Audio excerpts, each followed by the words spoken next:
అందరికీ నమస్కారం అండి. గంగవాయిల కూర పప్పు శనగపప్పుతోనే చేయాలి. ఇది చాలా బాగుంటుంది. పసుపు,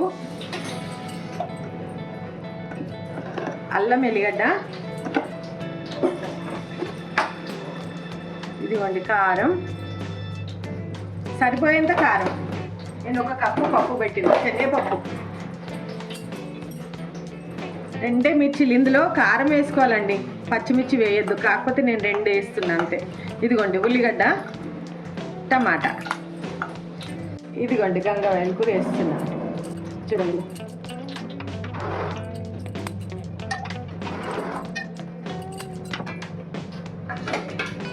దీన్ని స్టవ్ పైన పెడుతుంది చూడండి.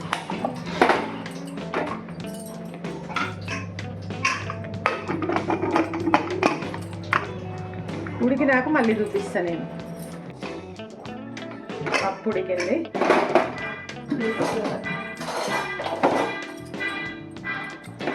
ఇంక ఉడకాలి. దీంట్లో ఉప్పు అది వేసి పెడతాం మళ్ళీ. అందుకు తీసిన ఒక్క నిమిషం.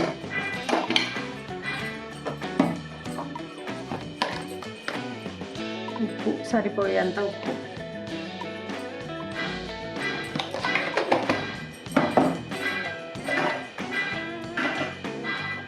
ఇదిగోండి చింతపండు, 1 నిమ్మకాయ సైజ్ అంత చింతపండు వేస్తున్నా.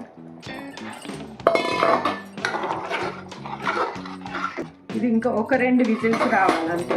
శనగపప్పు కదా, తొందరగా ఉడకదు.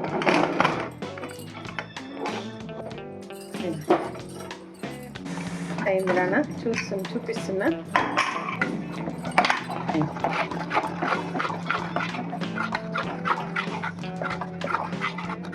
ఇట్లా ఉంటుంది. స్మెల్ ఎంత బాగా వస్తుంది చూడు.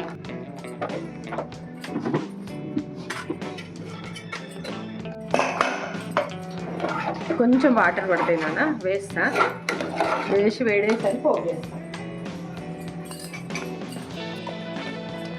కొంచెం వాటర్ పడతాయి. ఇప్పుడు బాగుంది.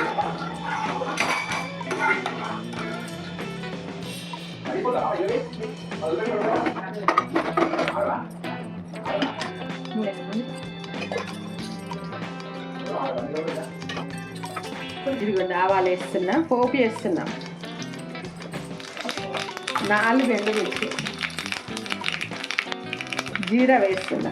ఫ్రై చిన్నగా కట్ చేసుకున్నా.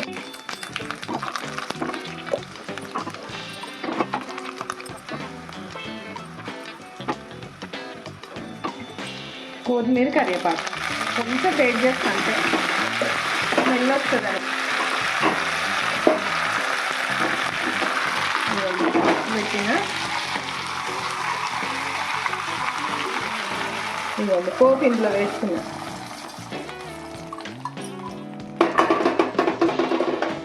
గంగవాయిల కూర పప్పు. గంగవాయిల కూర పప్పు రెడీ అయ్యింది. శనగపప్పుతోనే చేయాలి ఇది. చూసిందిగా. ఇదిగోండి. నమస్తే అండి. నా వంటలు కనుక మీకు నచ్చినట్టయితే లైక్ చేయండి, షేర్ చేయండి, సబ్స్క్రైబ్ చేసుకోండి.